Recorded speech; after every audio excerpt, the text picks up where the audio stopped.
The following video was featured on this week's episode of Let's Talk F1. If you've seen that video, then don't worry, you've seen this all before. But I've decided to publish just the F2 report by itself, just in case you just want to see the Formula 2 goodness. So hopefully you enjoy the video. Here it is.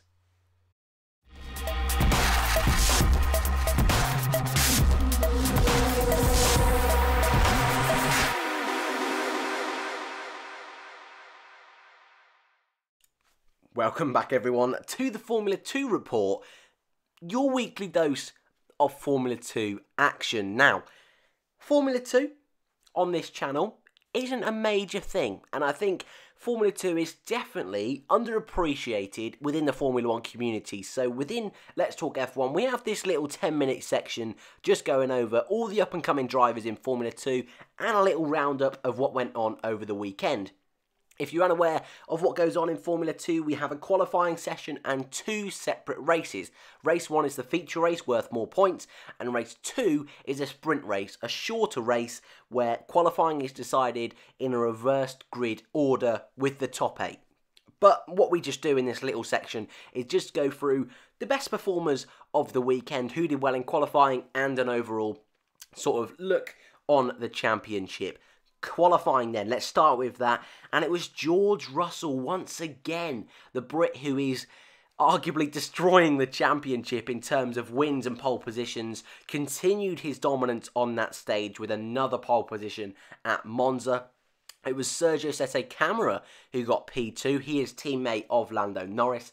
Alexander Albon, the one who I think should go to Toro Rosso next year, he was third. Artem Markelov, the other one who I think should go to Toro Rosso next year, was fourth. Nicholas Latifi, the Canadian, was fifth. And Lando Norris was sixth for Carlin. The race was pretty carnage, as it always is in Formula 2.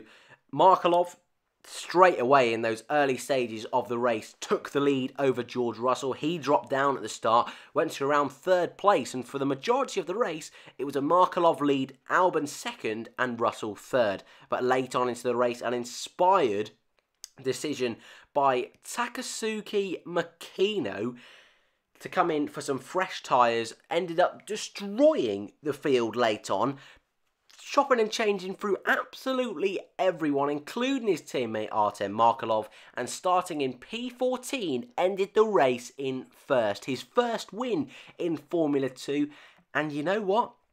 He's not scored many points apart from that win. He's only scored points on 6 different occasions before then. His best finish was a 7th place in Austria. A complete fluke result in Formula 2, but a fantastic race for Takasuki Makino. His teammate Artem Markelov came home in second place and also had the fastest lap, so he had 20 points. So a fantastic haul of points for Russian time. They're a long way out of contention for the Constructors' Championship because of the awful season Makino has had up to this point.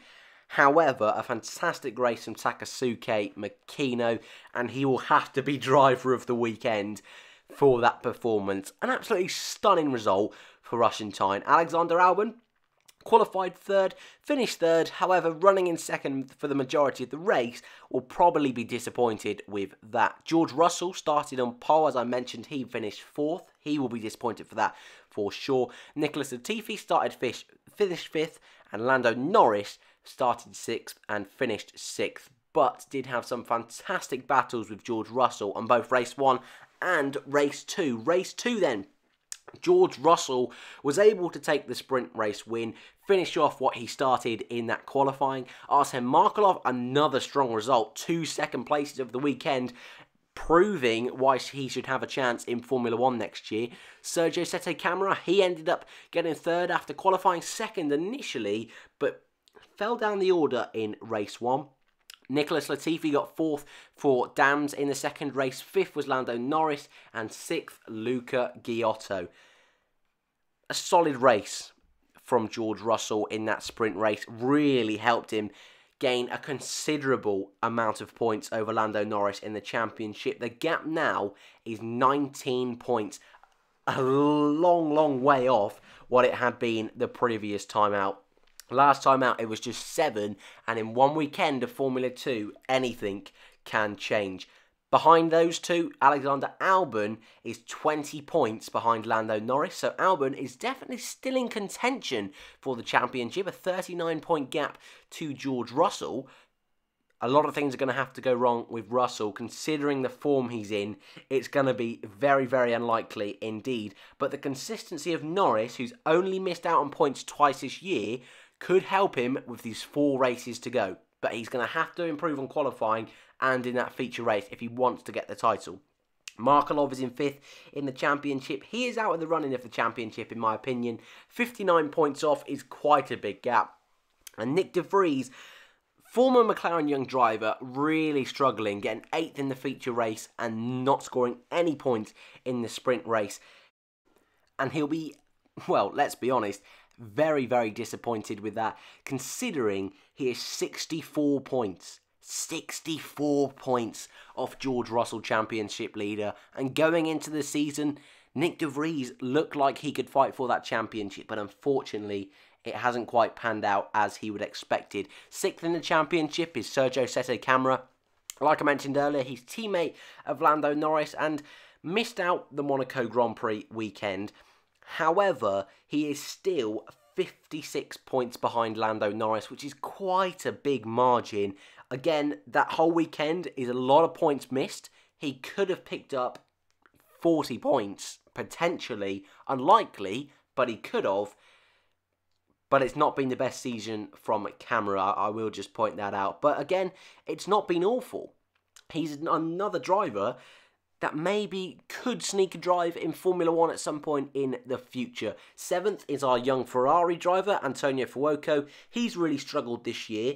Some races and some weekends, he's managed to pick up podiums here and there, and it's generally been the rule, if he doesn't get in the points, he then gets on the podium. So it's a bit strange. So he's either on the podium or no points at all. Then comes Luca Giotto. He's had a bit of a poor year, to be perfectly honest with you. He's 8th in the championship. 9th is Nicholas Latifi. And 10th, just sneaking into 10th this weekend, was Jack Aitken. He's another rookie, another British rookie that, coming into the year, I thought he would do really well. He's teammate to George Russell, but he is 157 points behind.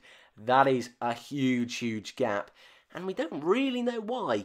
Aitken has definitely performed well, even in the sprint race this time out. Did very well in the sprint race and probably was the driver of the day in the sprint race this weekend. But he just hasn't been able to have that formal year. And at the beginning of the year, when I predicted who'd be in F1 next year, I thought Aitken could have a run at that Renault seat. I thought he'd have a really good year in Formula 2.